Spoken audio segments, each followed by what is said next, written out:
السلام عليكم ورحمة الله وبركاته. إن الحمد لله نحمده ونستعينه ونستغفره ونعوذ بالله من شرور أنفسنا ومن سيئات أعمالنا. من يهده الله فلا مضل له ومن يضلل فلا هادي له. وأشهد أن لا إله إلا الله وحده لا شريك له وأشهد أن محمدا عبده ورسوله أما بعد. أعوذ بالله من الشيطان الرجيم. بسم الله الرحمن الرحيم. يا أيها الناس صدقوا ربكم الذي خلقكم من نفس واحدة خلق منها زوجها وبث منهما رجالا كثيرا ونساء واتقوا الله الذي تساءلون به والأرحام إن الله كان عليكم رقيبا. பெருமதிப்பிற்கும் மரியாதைக்கும் உள்ள எல்லாம் வல்ல அல்லாஹுவின் நல்லடியார்களே, அல்லாஹுவின் அளப்பெரும் கிருபையால் அவனுடைய தூய்மையான மார்க்கத்தை அறிந்து கொள்ள வேண்டும் என்ற பேராவலோடும் அவனுக்கு செலுத்த வேண்டிய கடமையான வணக்கத்தை செலுத்த வேண்டும் என்பதற்காகவும் நாம் எல்லாம் இங்கே ஒன்றாக கூடியிருக்கின்றோம். இந்த ஜும்மாவினுடைய தலைப்பாக சிறந்த தர்மம் எது என்ற தலைப்பை எனக்கு வழங்கியிருக்கிறார்கள். இந்த தலைப்பு வழங்கப்பட்டதற்கான காரணம், இன்றைய உலகில் வாழக்கூடிய எல்லா சமுதாயத்தவர்களும் தர்மத்தை செய்யக்கூடியவர்களாக இருக்கிறார்கள். எல்லாம் அறிந்த நம்மளுடைய விஷயம்தான். எல்லா சமுதாயத்திலும் அந்த தர்மம் என்ற ஒரு செயல் எல்லா சமூகமும் செய்து கொண்டிருக்கிறது. அதிலும் குறிப்பாக இஸ்லாமியர்களுக்கு இது ஒரு இபாதத், ஒரு வணக்க வழிபாடாகவே நமக்கு வழங்கப்பட்டிருக்கிறது. மற்ற சமுதாயத்துக்கு தர்மம் செய்வது அவர்கள் உலகத்தில் வாழுகின்ற அந்த வாழ்க்கையை, அந்த வாழ்க்கையின் தேவைக்காக தர்மம் செய்வதாக இருக்கும். ஆனால் இஸ்லாமியர்கள் செய்யக்கூடிய இந்த தர்மம் தான் இந்த உலக வாழ்க்கைக்கும் நாளை மறுமைக்கான தேவைக்கும், நாளை மறுமையிலே வெற்றி அடைவதற்குமான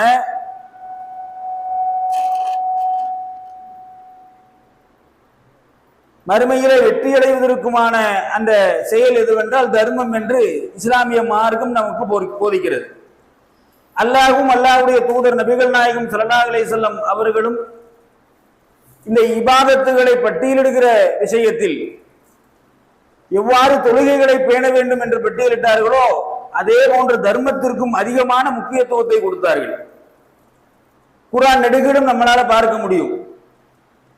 கிட்டத்தட்ட ஒரு 20-25 வசனங்களுக்கு மேலாக அல்லாஹ் இந்த தர்மத்தை குறித்து பேசிக்கொண்டே இருக்கிறார்.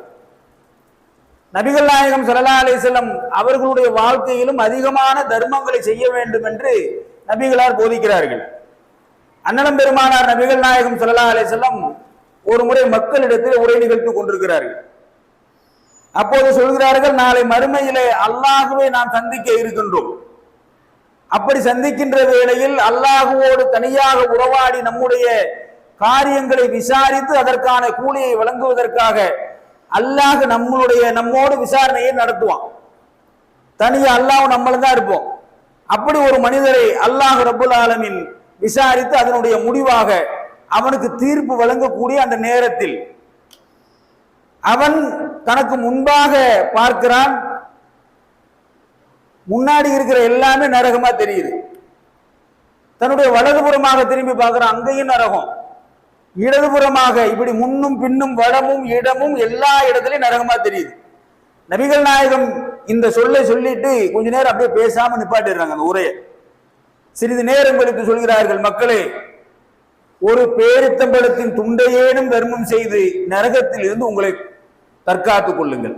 அப்ப நரகத்திலிருந்து தற்காத்துக் கொள்ள வேண்டுமே ஆனால் இந்த தர்மம் ஒரு சிறந்த செயல் என்பதை அல்லாஹ்வுடைய தூதர் நபிகள் நாயகம் ஸல்லல்லாஹு அலைஹி வஸல்லம் சொல்லி காட்டுறாங்க. இன்னும் அதிகமாக சொல்வதாக இருந்தால், நாளை மறுமையில விசாரணையின் போது அல்லாஹ் ரப்புல் ஆலமீன் நிழலில்லாத அந்த பூமியில சில மனிதர்களுக்கு நிலை தருவான். நபிகள் நாயகம் ஸல்லல்லாஹு அலைஹி வஸல்லம் சொல்றாங்க, ஒரு 7 வகையான தரப்பினருக்கு அர்ஷினுடைய நிழலில் நிற்கக்கூடிய ஒரு வாய்ப்பு கிடைக்கும். அந்த அரசினுடைய நிழலே இருக்காது. பூமி நம்முடைய தலைக்கு நேராக 1 மைல் தூரத்தில் இருக்குது. நிழலே இல்லாத அந்த பூமியில ஒரே ஒரு நிழல் மட்டும்தான், எது? அர்ஷினுடைய அடியில அர்ஷினுடைய நிழல் மட்டும்தான் அங்க நிழலாக இருக்கும். அப்படி நிழலாக இருக்கக்கூடிய இடத்தில் அல்லாஹ் 7 வகையினர் 7 செயல்களை செய்தவர்களுக்கு அங்கே இடமளிக்கிறான். நபிகள் நாயகம் ஸல்லல்லாஹு அலைஹி வஸல்லம் சொல்றாங்க, அதுல ஒருவர் யார் தெரியுமா? தன்னுடைய வலக்கையால் செய்த தர்மம் இடக்கைக்கு அறியாமல் செய்தவர். அப்படி ஒருத்தர் இருக்கிறாரு. பெருமைக்காக செய்ய மாட்டாங்க, எல்லாத்தையும் கூப்பிட்டு வச்சுக்கிட்டு 10 பேர் நிப்பாட்டிக்கிட்டு ஒருத்தருக்கு நன்கொடை கொடுக்க மாட்டாங்க. யாராவது கேட்டா இவருக்கு நான் தான் கொடுத்தேன் என்று அறிமுகப்படுத்திக் கொள்ள மாட்டார்கள். இப்படி இல்லாம யாருக்கும் தெரியாமல் மறைமுகமாக ஒரு ஊமையாக சொல்லப்பட்டதான, வழக்கை கொடுப்பது இடக்கைக்கு தெரியக்கூடாது, ரெண்டும் அவ்வளவு நெருக்கத்தில் இருக்குது. அப்ப அவ்வளவு நெருக்கத்தில் இருக்கக்கூடிய நபர்களுக்கு கூட தெரியாமல் அந்த தர்மத்தை செய்யக்கூடியவருக்கு நாளை மறுமையில அர்ஷுக்கு கீழாக அந்த நிலையில் இருக்கக்கூடிய பாக்கியத்தை அல்லாஹ் தருவான். அப்ப தர்மம் அங்கேயும் நமக்கு வந்து நிக்குது, தர்மம் நம்மளை காக்கும். அதே போன்று நபிகள் நாயகம் ஸல்லல்லாஹு அலைஹி வஸல்லம் ஒரு முறை சபையில அமர்ந்திருக்கிறார்கள். அப்ப ஒரு சில கூட்டங்கள் வருகிறார்கள், சில மனிதர்கள் வர்றாங்க ரசூலுல்லாஹ்வை பார்க்க. வந்தா அவர்களுடைய தோற்றத்தை பார்த்தால் இந்த பஞ்சத்துக்கு அடிபட்டுன்னு சொல்லுவோம்ல, அதை விட மோசமா இருக்கிறாங்க. தலைகள் எல்லாம் சீவப்படாமல், வாரப்படாமல், எண்ணெய் தேய்க்கப்படாமல் பரட்ட தலையா இருக்குது, தூசி படிந்த நிலையில இருக்குது. அவர்களுடைய ஆடைகள் எல்லாம் கிழிந்து வெறும் மானத்தை மறைக்கிறதுக்காக மட்டும்தான் அது உபயோகப்படும் போல இருக்கு. எது அவுரத்தோ அதை மறைக்கிறது கூட சரியா இல்லை. தன்னுடைய அவயங்களில் சிலவற்றை மறைத்து பலதையும் மறைக்காமல் இருக்கக்கூடிய அளவுக்கு ஆடை அணிந்திருக்கிறார்கள். மேல்கள் எல்லாம் புனிது படிந்த நிலைமையில இருக்கிறாங்க, வயிறெல்லாம் ஒட்டிய நிலைமையில வந்து நிக்கிறாங்க. சிறுவர்கள், குழந்தைகள், பெரியவர்கள், பெண்கள், இப்படி எல்லாரும் வந்து நிக்கிறாங்க. நபிகள் நாயகம் ஸல்லல்லாஹு அலைஹி வஸல்லம் அவர்களை பார்த்தவொன்னு முகமெல்லாம் சிவந்து போச்சு. ரசூலுல்லாஹ் எழுந்து அந்த உரை ஆரம்பிக்கிறாங்க. உங்களுக்கு உள்ளத்தில் இரக்கம் என்பதை அல்லாஹ் இல்லாமல் செய்து விட்டானா? இப்படிப்பட்ட மனிதர்களை பார்த்த பிறகுமா உங்களுக்கு தர்மம் செய்ய வேண்டும் என்ற எண்ணம் வரல என்று ஆரம்பிக்கிறாங்க. ஆரம்பிச்சா யாரும் ஆரம்பத்தில் ஒண்ணும் கொண்டு வரல. ஒரே ஒரு மனிதர் தன்னுடைய ஒரு கையளவுக்கு கோதுமையை கொண்டு வந்து கொடுக்கிறார். ஒரு கையளவு தான் கோதுமையை கொண்டு வந்து ரசூலுல்லாஹ்ட்ட கொடுக்குறாங்க. இது அவர்களுக்கு உணவாக கொடுங்க. அதுதான் அவர்கிட்ட இருந்திருக்கும்.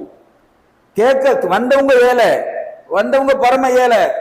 சரி, மதீனாவில் இருக்கிறார்களே நபிகளாருடைய சகாபாக்கள், அவங்க வெளிய பெரிய பணக்காரங்களா, பெரிய செல்வந்தர்களாக இருந்தார்களா, மாளிகையிலே வசித்தார்களா, 3 நேர உணவை உண்டவர்களா? இல்ல, அங்கேயும் பஞ்சம் பண்ணி பற்றி தான்.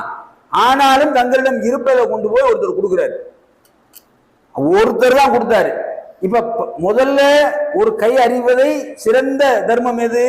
வலது கை செய்ததை இடது கை தெரியக்கூடாது, எது விளம்பரம் இல்லாம செய்யறது. இப்ப பப்ளிக்கா கொண்டு வந்து கொடுக்குறாரு. இப்படியும் செய்யலாம் என்பதற்கு தான் இந்த எடுத்துக்காட்டு. இதை பார்த்த உடனே மதீனாவாசிகள் தங்களிடம் இருக்கக்கூடிய பொருள்களில் இருந்தெல்லாம் கொண்டு வந்து குமிக்கிறாங்க. குமித்தால் உணவு பண்டங்கள் ஒரு பக்கம் மழையாக குமிஞ்சிருக்குது, ஆடைகள் ஒரு பக்கம் மழையாக, அவ்வளவும் கொண்டு வந்து கொடுக்குறாங்க. அப்ப இந்த தர்மம் எப்போது நம்மளை காக்க வேண்டும், இந்த தர்மம் எப்படி செய்ய வேண்டும் என்பதை எல்லாம் நபிகள் நாயகம் ஸல்லல்லாஹு அலைஹி வஸல்லம் அவர்கள் நமக்கு வழிகாட்டி இருக்கிறார்கள்.